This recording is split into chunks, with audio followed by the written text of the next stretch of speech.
Hey guys, Jim here. Welcome back once again. Tonight we're going to be taking a look at something actually really special.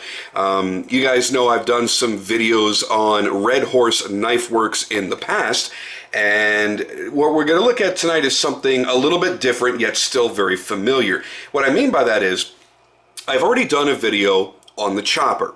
I've already done a video on a Black Death series knife, which would be here in the Hellraiser. But tonight we're going to combine both of those and talk to you about the Black Death chopper. Now, if you go back and you take a look at this video right here that I'm linking to, that was the original chopper that Ed built for me back in 2014. And it was a beautiful knife. It was a titanium frame lock, as all of the choppers typically are, and he beautified it by using copper, genuine copper accents in the thumb disc and on the backspacer. However, I am not a fan of things that patina. We've discussed this before. It was beautiful and shiny and mirror polished and so damn sexy. And then after just a couple months of carry, all those copper pieces looked like shit. That just means you got to keep cleaning them. And then you got to keep keeping up with the upkeep on those materials. And I'm just not a fan of that. So I have eliminated pretty much everything in my collection that has brass or copper or anything that's going to patina, because I just don't like that. My knives are going to age in some fashion anyway. I don't need them to look old and dingy. So after I got my Black Death Hellraiser, Ed and I started talking about doing a new chopper for me that would follow the same theme. And since they don't do the chopper in zirconium, it can't be 100% identical. And they don't do a liner lock of it, so it was an interesting way to try to make this come as close to this as possible. Because every now and then, I like things that match. And I gotta tell you, Ed did an absolutely fantastic job on this knife. What you're looking at is let's start from the beginning. When you buy any chopper, you go to any portion of their website and you look at any of the different models. They start as a baseline, because what they generally do is make mid-tech knives. We've discussed this on previous videos. And then what you can do is further customize it from there. And then on the odd occasion, Ed will do runs of full custom knives. Well, what you're getting here is something so far better than the baseline mid-tech. It's crazy. But I don't want you to think that the mid-techs aren't great. When you're spending, the base model on this is $550, you're getting a shit ton of knife out of that. And I don't want to downplay that whatsoever. Not everybody feels the need to have something customized and do fancier materials. They just want a great knife that works. And the chopper is a great knife that works. It's a nice, compact EDC size knife. However, if you want to take steps to make it a little bit more unique to your personal style, you can select different blades like Damasteel or Damascus or San Mai. You can do different scales if you want to have scales on it, make it a bolstered knife. There's a lot of different options for you. But what Ed decided to do was create this one, obviously to match my Hellraiser. And for those of you that remember when I had the Hellraiser made, he ended up doing a small run of these. And I kind of told you guys, let you know in advance, hey, he's going to do a small run, maybe like 20 knives, and when they're gone forever. Well, he did, and they did, and they're gone, and that's it, no more. But if you like the Black Death theme, he is going to be doing that on, again, a small run on these choppers. And this might work out better for many people. A lot of people felt that the Hellraiser was a little bit, I don't know, too different for them with this style of blade. That's why I like it. I have a lot of standard style knives. I wanted something very different. So this worked out great for me. It's also a very long knife, and that may not work for some people. Whereas the chopper, it's a much more standardized style of knife, and being a 3.5-inch blade with a 4.5-inch long handle, it's a much more pocketable knife, and it's probably going to fit more people's hands even better. You've got a modified Warncliffe style blade, so you've got something that's very, very useful. He's got quite a bit of belly to it, and yeah, he's got quite a high sheen. He did a high belt finish on this, so you're going to see some reflections here. You've got a nice belly to it. And another thing that makes the chopper unique is the fact that it is a V-ground blade. Okay, let me kind of get this to focus right there. It is a V-ground blade. However, he's going to a zero edge here on the presentation side, and he puts the back bevel or secondary bevel on the lock side of the blade only.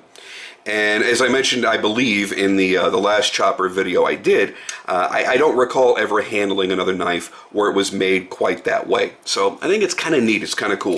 These are stupid sharp right out of the box. A very, very, very user-friendly D2 steel that is super ridiculously sharp. Now, if you opt to go into the Black Death version, here are the many upgrades that you're going to be getting. You're going to be getting the custom anodized thumb disc. I don't know if he's going to do the polished swedge on all of them. He had done it on my original chopper, so I don't know if he was just replicating that for me or if that's going to be part of it. I'm assuming it's going to be part of it. You're going to get a pivot collar, which is something new.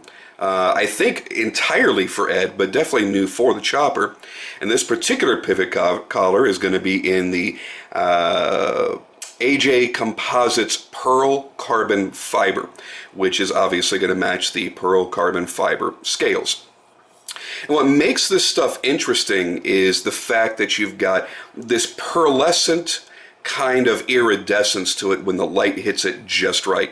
It's a really, really sexy carbon fiber, and you'll see the same thing on my Hellraiser here as well.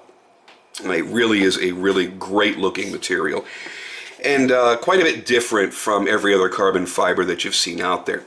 The back spacer is a sandwich of blue anodized titanium and polished zirconium.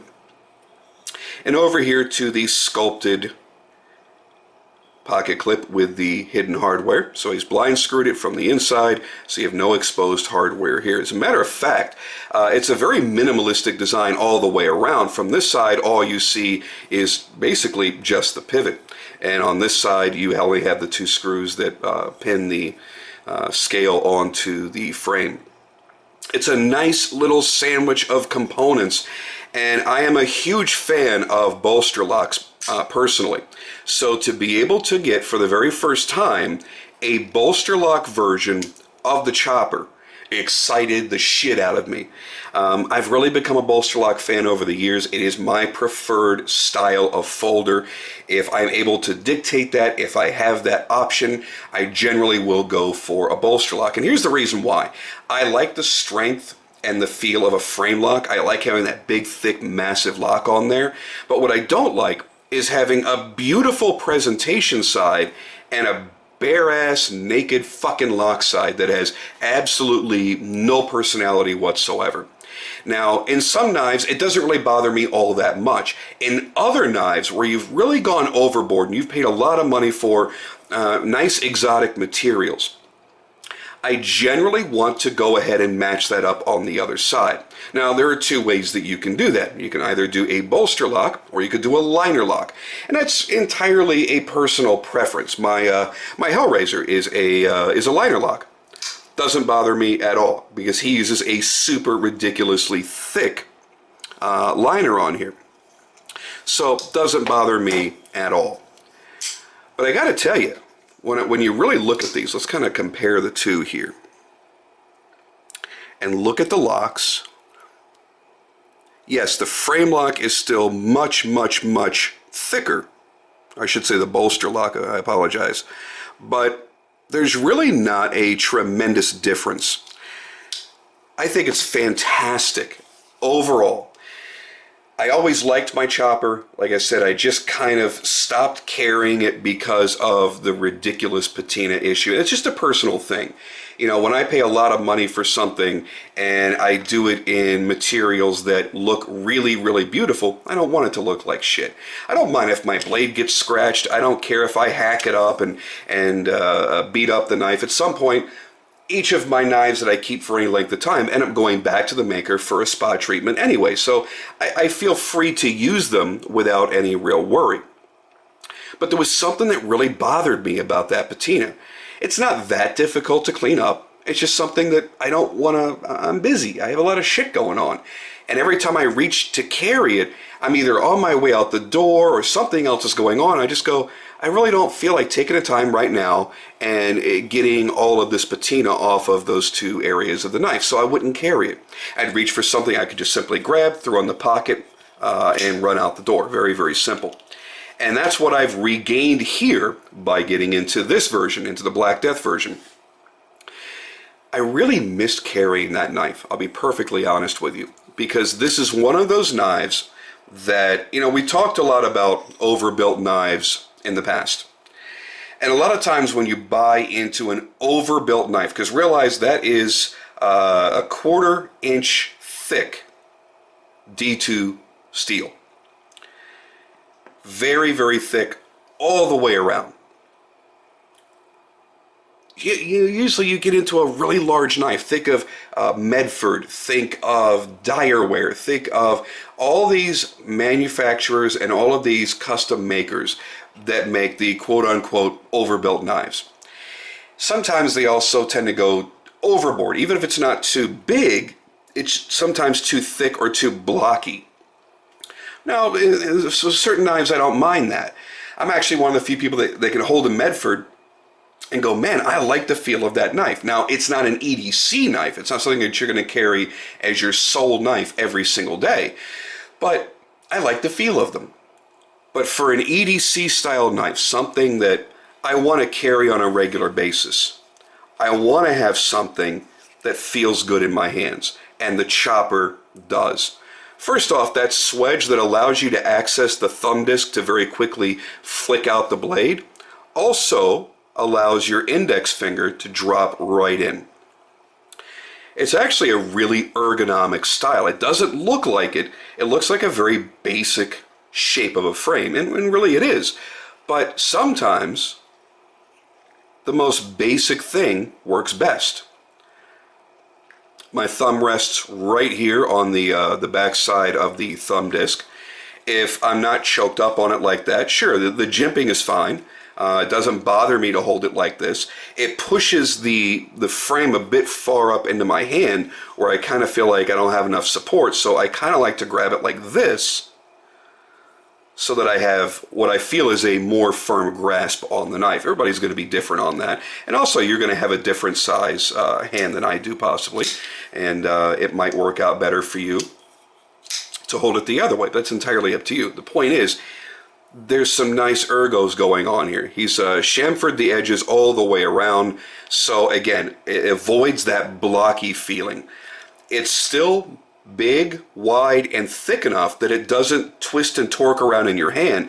It's not such a rounded profile that it doesn't fit right into your hand. And that's great. You know, sometimes you'll pick up a knife like that, especially in fixed blades, and they're a very rounded handle, and they feel really nice in your hand. But when you're really bearing down on it and you're really trying to cut something, sometimes as the blade enters the material, it can try to deflect. If the handle is too rounded, it allows that blade to deflect and it moves in your hand. When it's a little bit blockier, again, there's no sharp edges on this knife except for the blade. But when it's a little bit blockier, it allows it to just lock into your hand and you can grip around it nice and tight. And if that blade deflects, it's not going to move around in your hand very, very easily. So there are certain reasons for certain ways of making specific knives. And I don't know if that was really Ed's intent on this knife, but you know, when it's built this stoutly, you really feel like this is something that you should be abusing, that you should be using, and you should be enjoying for what it is. Now, keep in mind when I mentioned earlier the pricing on the base models, they start at $550. This will not be $550 in the Black Death series. So make sure you're ready for that. You know, when I went into the Hellraiser, I mean, this is a $1,500 knife. This is not an inexpensive jump. Now, you're not dealing with zirconium here, so it might be a little bit more affordable, easier to justify, I guess I could say, for a lot of people. But I do like the fact that you get all of these wonderful options. You still get that really awesome grind. I love looking at the tip of this knife. Just the way that he's brought this extra bevel in. Just looks sexy as shit. The pivot collars look fantastic. I don't know if you've really picked up on this yet because the lighting may not be the best for that, but that's not a domed or rounded pivot. That actually has individual facets on it. And you can see it much more clearly here. There we go. And then there again is that pivot collar. Just really nice, clean work all the way around on this knife. I think it's definitely a little bit more of a showpiece than the standard original frame lock variation, but it doesn't deviate so much that it becomes a pimpy knife or something that has now suddenly become impractical. You still got something that retains every bit of its usability. It just looks a little bit nicer if you feel like having something a little bit fancier in your pocket that day, and there's nothing wrong with that. Notice that he's finished everything. You can look back here into the backside tang of the blade, and everything is nicely finished. And this is an area from here to the lock face that a lot of makers really don't focus on. They just kind of leave it more or less in the raw. And honestly, that looks like shit. It shows that you're not putting as much detail work into the knife as you probably should be. Listen, we're spending a lot of money on these things. We're not buying a production knife.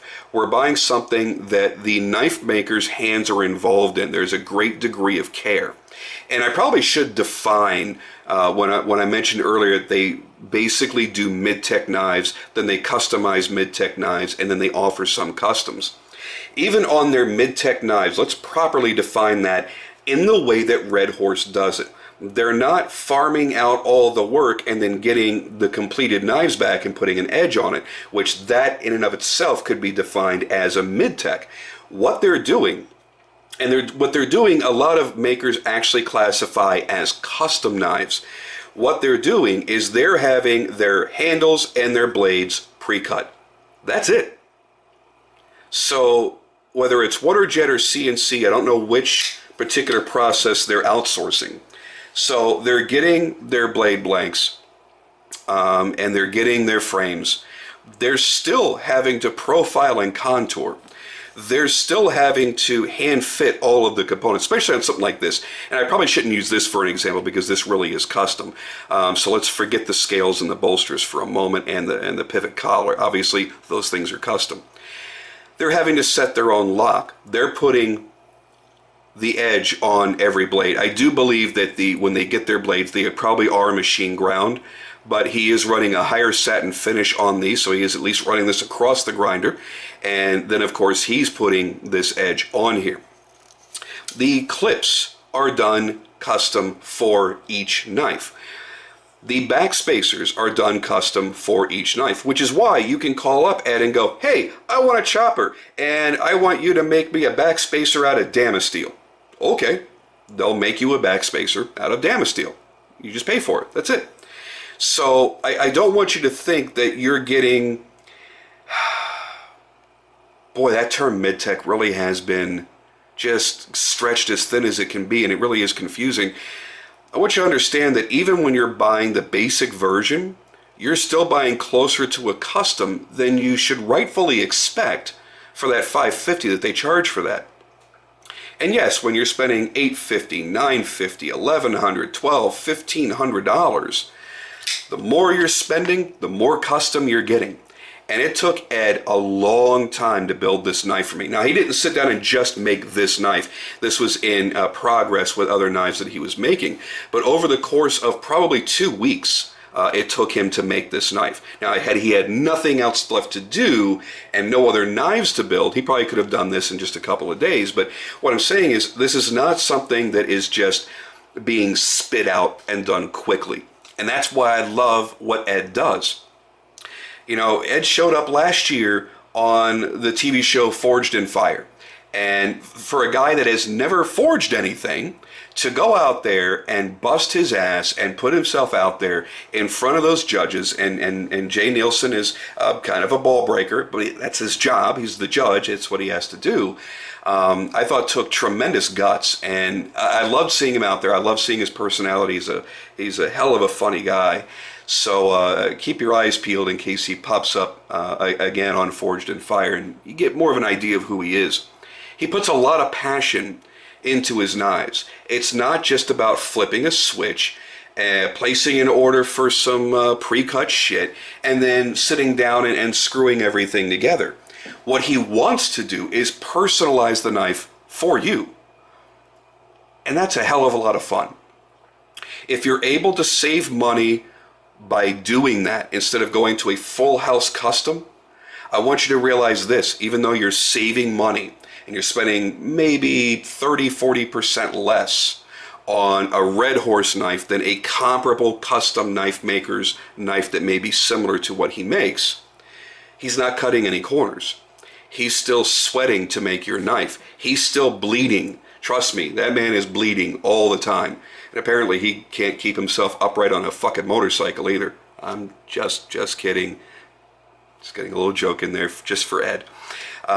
He's putting a lot of blood, sweat, and tears into these projects, and I love the fact that you're able to access them for less than most knife makers would charge you. So if you love the idea of the Black Death series, there they are. That is both knives in the series, and perhaps we'll see a War Pig someday. Perhaps we'll see a brand new model that will fall into the Black Death series. But until then, these are the first two models to receive that treatment. The Hellraisers are gone. They're done. You cannot get one. Will he make you one very, very, very close to it? I bet that he would. Otherwise, you want to look into the chopper. For most people, that's more pocketable. It's more practical.